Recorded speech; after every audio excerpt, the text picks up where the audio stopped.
مرحبا بكم، تحية لكم وين ما كنتوا داخل حدود الوطن أو خارج حدود الوطن. رجعنا لكم في حلقة جديدة من برنامجكم زوم على النجوم.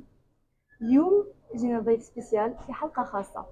ضيفنا اليوم يجينا من تونس، يجيب لنا معاه ريحة البلاد. وشكون فينا ما توحش ريحة البلاد؟ معنا ومعاكم باسم حمراوي. مرحبا بكم. مرحبا بالسادة المتابعين داخل الوطن وخارج حدود الوطن. ريحة البلاد شميت ريحة الملوخية. هي الملوخية حاطة في الساك هذاك علاش. هي ريحة الملوخية مش ريحة البلاد الحق نتاع ربي. ميرسي على الانفيتاسيون. باسم قبل كل شيء نحب نرحب بك مرة أخرى يعيشك. باسم كل التوانسة اللي في نيس. ميرسي بوكو يعيشك. باسم أقل حاجة نجم نقولها عليك فنيا نسميك جوكر المسرح والتلفزة في تونس. يقولوا ميرسي. الجوكر، يقولوا مسرح وتلفزة، فين تنجم تشوف روحك؟ مسرح أكثر، تلفزة أكثر، وما ننساوش الإخراج السينمائي بيان سور. الحق نتاع ربي أنا أكثر حاجة أقرب إلى قلبي هي ديما المسرح، لأني بداياتي كانت في المسرح وديما نحب المسرح لأنه من نوعية العروض الحية، يعني التفاعل مع الجمهور باش يكون ياسر مباشر، مش كيما التلفزة اللي معناها سي ان ايكران ما تعرفش العباد اللي تتفرج فيك يعني شنو هي الرياكسيون نتاعهم اسكو يعني ما تراهاش ماهيش مباشرة. دونك ديما المسرح خير، ولو انه كل مجال عنده الشارم نتاعو، مثلا السينما عندها الشارم نتاعها وعندها تقنية الخدمة نتاعها اللي تختلف على التلفزة والتلفزة اللي تختلف على المسرح. بيان سور. وبس انا كنقول لك الى اي حد تشوف روحك راضي الخدمه اللي تقدم فيها للجمهور، سواء مسرح تلفزه او اخراج سينمائي بيان سور. والله مسألة الرضا بالنسبة للبشر هي مسألة صعيبة ياسر، يعني مستحيل باش تلقى إنسان راضي تمام الرضا على الشيء اللي يقدم فيه ولا الشيء اللي يعمل فيه مهما كان المجال فني أو مجال آخر. يعني حتى أنت مثلا توا في صحافة ديما تقول ماذا بيا نعمل مخير ماذا بيا نعمل. دونك نفس الشيء بالنسبة زاد للفنان، اكيد بعد ما فما ظروف انتاجيه وظروف باش تخرج فيها العمل الفني كي يخرج بعد ديما اكيد مش تكون راضي 100%. نجم يعجب العباد، يعجب بون مش العباد الكل، ما تنجمش تعجب العباد الكل، ما كي باش يعجب نسبه كبيره من العباد ديما تقول ان شاء الله المره الجايه نعمل حاجه ما خير ولا كارني راني عملت هكا. دونك الرضا ديما مساله صعبه جدا للكائن البشري، انا نعتبرها بصفه عامه. بس خلينا نقولوا كيما سميتك تالور بيان سور، نعرفوا اللي باسم الحمراوي قيمه فنيه فيما لا شك فيه. ربي يعزك، والله يحشمني الكلام هذايا لانه يا با دي فالور معناها سور، معناها في الفن معناها الفنان كي يبدا في المسار نتاعو، معناها ما ينجمش يقول انا توا وليت قيمه ثابته، فهمت؟ لانه الثبات يعني حاجه تتنافى، انا نعتبرها مع الفن.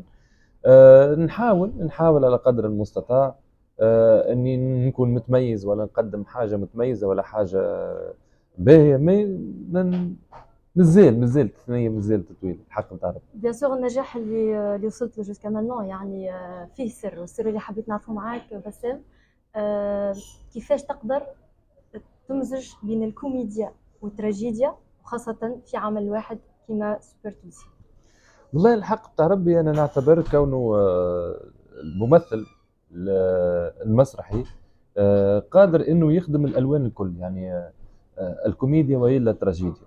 هي في نهايه الامر كيبدا فنان متمكن منهم هي تقنيات، اذا كانت متمكن من التقنيه سواء تقنيه الاضحاك والا معناها انت كي جيت تحللها انت تظهر لك حاجه تضحك، ما كي تحللها فما انواع نتاع ضحك، مثلا فما ريبيتيسيون فما كوميك سيتوياسيون فما يعني هذوما يتقراو ويدرسوا معروفين. معناها كي تبدا انت متمكن منهم من التقنيه هذه تنجم تعمل الاضحاك كما تنجم زاد تعمل تراجيديا. نحي الفونتيلاتور، حط الشرجة ويلي نحي الفونتيلاتور، حط الشرجة، نحي الفونتيلاتور، حط الشرجة، نحي الفونتيلاتور، حط الشرجة.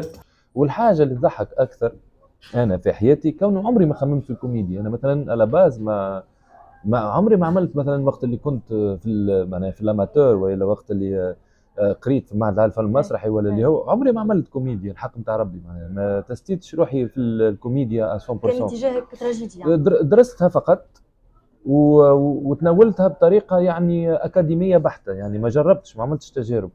عملت وقتها الاطروحه نتاعي اللي هي تقنيات الاضحاك في المسرح، وخذيت مسرحيات موليير كاكزومبل. يعني الكوميديا اللقاء معها كان على الورق وفي النصوص هكا، لكن عمري ما جربت. بعد تحلت فرص قدامي وعملت كوميديا، والحمد لله لقيت قبول ونجحت من فيه عند العباد مع الحمد لله. الارتجال. حقيقة الارتجال هو نوع، زاد الارتجال يعني اكيد انا الارتجال ما تنجمش تكون من العدم، انت تنطلق من باز. عندك ان كانفا نسموها احنا كانفا ولا ان باز، تنطلق منها وهي انت تزيد حسب الوضعيه ولا حسب معناها الباث، ما بين الباث والمتقبل الموجود قدامك، شنو تاخذ منه وشنو ترجع له. بس انا تو باش نسالك سؤال لابد انه نجاوبوا عليه. لابد اني تطرح.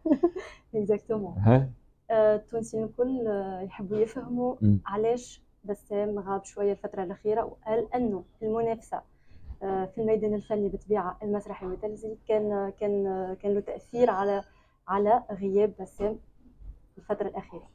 والله الغياب اللي غبته انا بوندون يظهر لي 2 ans كانت وقتها خرجت من التلفزه، لانه اعتبرت كونه التجربه نتاع الكرونيكور وقتها انتهت، معناها استوفيناها، معناها عملناها من كل، دونك واحد يلزم يشوف حاجه اخرى معناها مختلفه، يمر بتجربه اخرى. والحق انا ما غبتش لاني قعدت في المسرح، دونك رجعت بالمسرحيه وقعدت نطورني ما بين معناها في تونس وفي العالم، نمشي للجمهور التونسي. بالعكس معناها نعتبرها احلى بيريود. علاش؟ لخاطر تتحرك ليبرومون وتقابل برشا عباد وتخدم في الحاجه اللي تحب عليها اللي هي المسرح، معناها فهمت.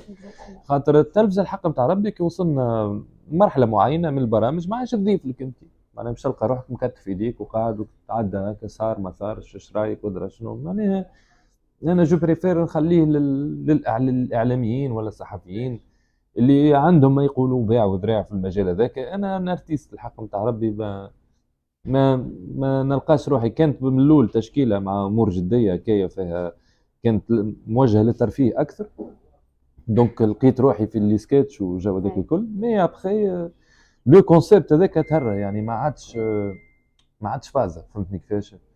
دونك فوالا هذاك علاش خرجت. ما غبتش، انا توجهت ثنيه اخرى اللي هي المسرح.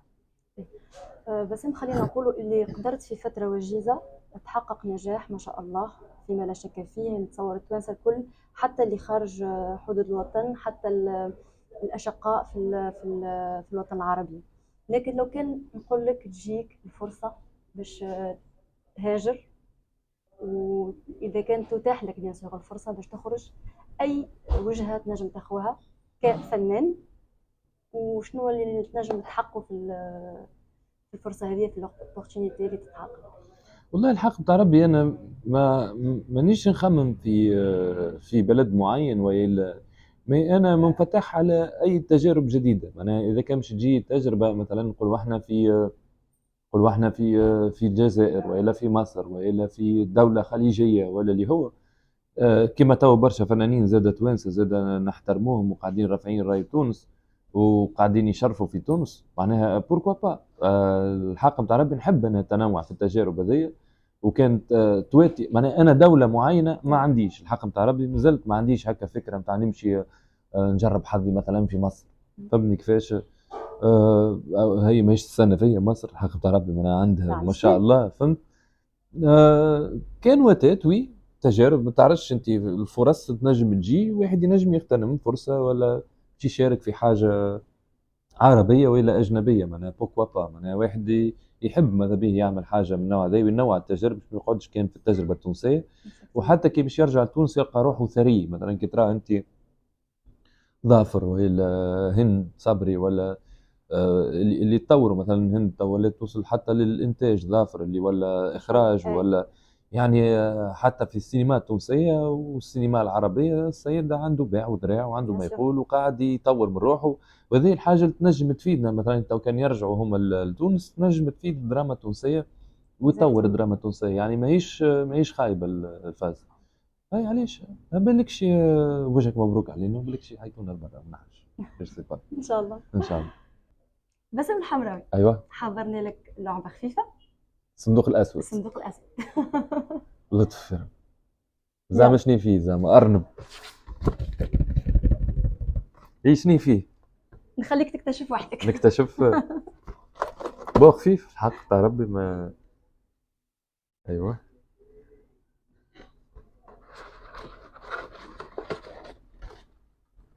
دخل يديا. بسم الله يعني. كواغط فيك كواغط. نجبد ورقة. الله الله. هاي شبهم نقرا ولا انت تقرا تقرا؟ سؤال؟ لا تقرا سؤال. شنو هي حكاية ساك اللي ما يفارقكش؟ شنو اللي فيه؟ ايه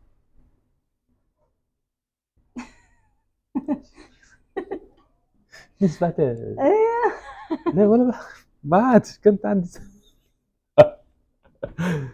حسرة. لا فرقتني الساك. فرقتك ساك. كانت عندي ساك صفرة مليانة نقرة معناها. الساك هذه فيها كل شيء. فيها دبشي، فيها كتبتي، خاطر كنت انسان مشرد. كنت نبات في الليزاد، كنت نبات في الفاكولتي يعني نبات غاديك فهمتني. دونك فيها دبشي كل الامور. البسيسه فيها برشا حاجات. اما توا الحمد لله ربي نحيتها صنعة الساك هذه نحيتها.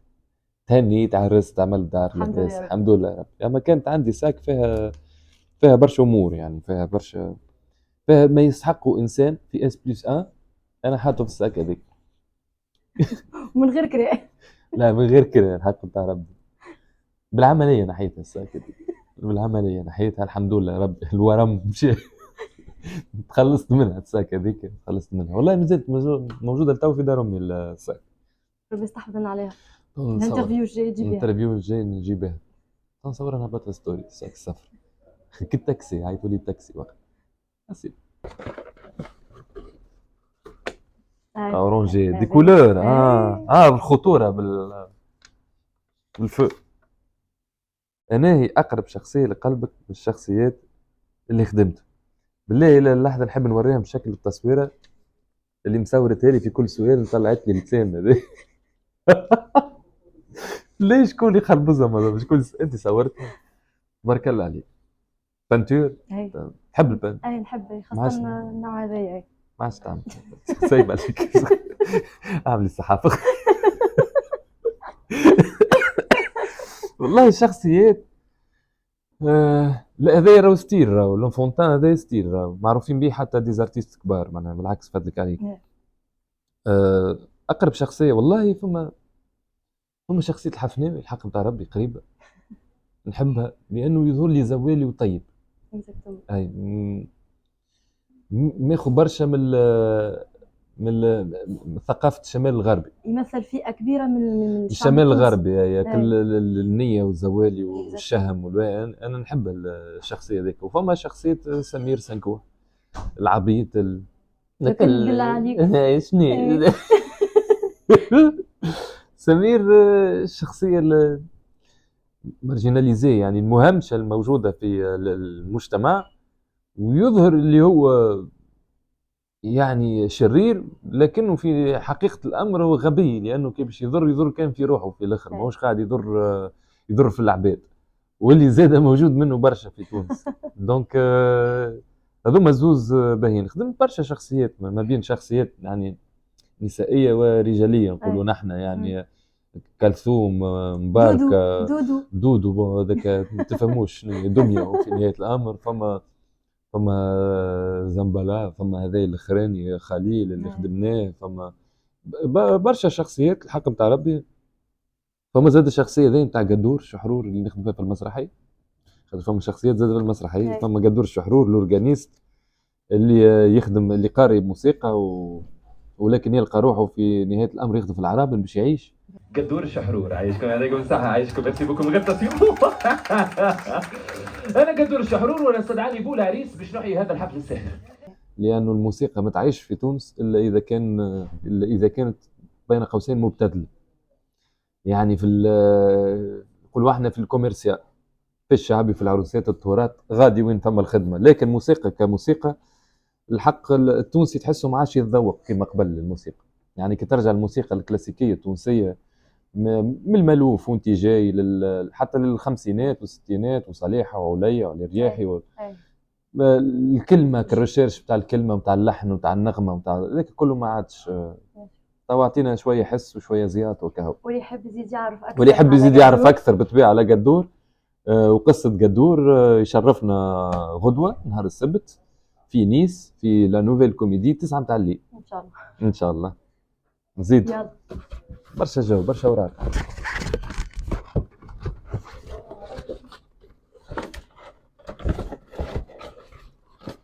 احنا مش نجبدوهم الكل على راحتك. نفرتوهم الكل نجاوبوا بالواحد بالواحد. اي برا نفرتوهم نعملوا شي لابيل. قداش من سؤال هم؟ سي بون. هم مازال سؤال يتيم هذا. قاعد هذا حسي اهو. هلا نحطوا تو الصندوق لهنا ونبدو إجابة على الأسئلة. بسم الله. معنى كلمة الصداقة عندك في كلمتين. والله الصداقة في كلمتين كهو. كلمتين. صداقة كلمتين كهو كنز لا يفنى. الصداقة الصداقة تتقاس بالمواقف الموجودة فهمتني. والصداقة فيها دي كما انت عاملة أخضر وأحمر ورونجي فهمت.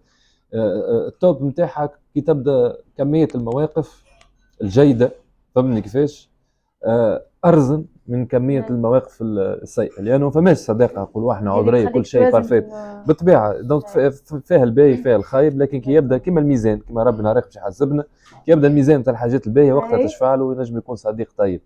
فما زلات أكيد ولكن ديما واحد يسامح معناها هذاك هي قوة الصداقة. فوالا هذه هي. دونك الصداقة أنت والميزان في كلمتين أنت والميزان. أحمر تراه تختار عمل سطحي بمقابل بعض. تختار عمل سطحي بمقابل بعض أو عمل هادف بمقابل متواضع. والله ليه والله ايش نقول لك حاجه معناها ما شنو انت هنا والديفينيسيون نتاعك شو معناها سطحي وش معناها هادف. لانه يكون مثلا سيناريو ضعيف يكون اختيار ممثلين مثلا ماهوش اي معناها باش يكون فضيحه معناها باهظ. لا انا شديد باش نقول فضيحه. لا جو بريفير حق حاجه محترمه بمقابل مادي متواضع ومحترم خير برشا من انه واحد يعمل كارثه ولا فضيحه وياخذ برشا فلوس خاطر ساسير ريان. لانه تاخذ برشا فلوس توا باش تخسر برشا حاجات اللي ثقه العباد ثقه الجمهور وكاريرك. دونك الذي لا يقدر بثمن. جو بريفير حاجه متواضعه خير من واحد. لا شكون المثل الاعلى لبسام شخصيا ومهنيا؟ المستوى الشخصي اكيد ينجم يكون كان الوالد ربي فضله معناها اللي يعيشك اللي باش يعلمك برشا حاجات الدنيا هي المدرسه الاولى بالطبيعه اللي نحن اكيد الوالد والوالده الفاميليا الحق. ما عنديش انا ما عنديش اللي نخزر واحد تقولوا هذاك المثل الاعلى. المثل الاعلى هو اللي تربيت ملي انا عمري شهرين معناها شهر معناها انا عايش معاك انت كنت قدوتي ومثلي الاعلى معناها عائلتي اللي خرجتني للدنيا معناها. ما عنديش واحد هكا نخزر نقولوا هذا توا باش يولي مثل الاعلى. واكيد كما اي مسلم معناها باش يكون المثل الاعلى نتاعنا الناس الكل معناها سيدنا محمد صلى الله عليه وسلم الرسول اللي مهما واحد حاول انه يكون في اخلاقه كذا واحد ان شاء الله نخلطوا ونكونوا حتى هكا 2% من اللي كان عليه هو. مهنيا الحق نتاع ربي فما برشا عباد ماذا بين نكون كيفهم ولا حتى خير منهم يعجبوني مثلا فما في الكارير نتاعهم مثلا فما اجانب مثلا جوني ديب جيم كيري فما زاد في مصر المرحوم احمد زكي فما عادل امام فما يعني برشا في تونس عندنا سي فتحي هداوي واحد ان شاء الله يعمل كارير كيفه. عن سي كمال تواتي عديد الفنانين. مهنيا نحب ناخذ من كل واحد حاجه فهمني كيفاش ويعجبني يعني كيفاش يكونوا سيريو ياخذوها بمحمل الجد معناها خدمتهم. وانا نحب شكون ياخذ الخدمه دي بمحمل الجد مش هكا يعدي في وقيت. ايوه بحيت سؤال احمر بالله شو الجرانه اللي عملتها ام قرقر لشكون تقول سامحني؟ لاي واحد غلطت معاه طبيعه.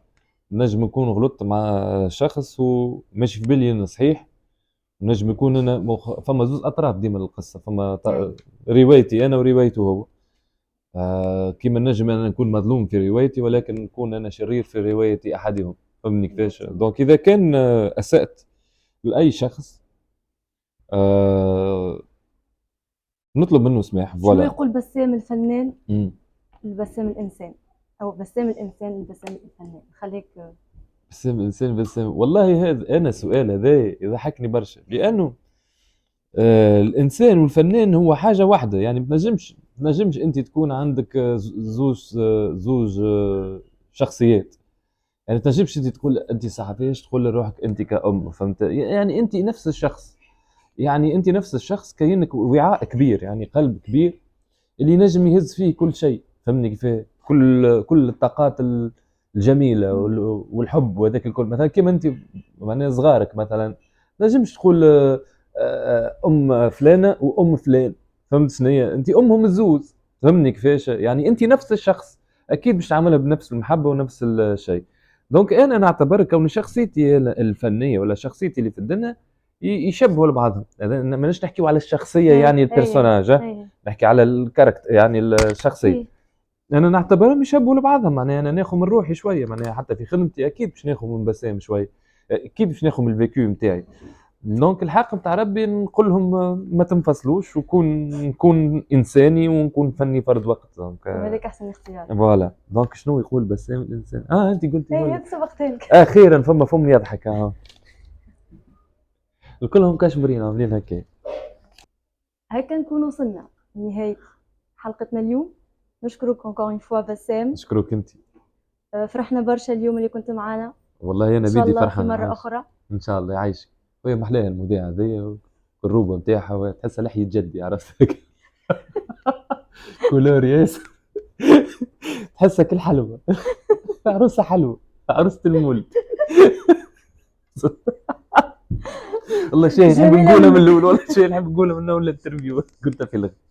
جميلة منك. يعيشك ربي يخليك. نشكرك برشا بسام، والله فرحانة برشا اللي خدمت معاك. يعيشك ربي يفضلك، ميرسي بوكو.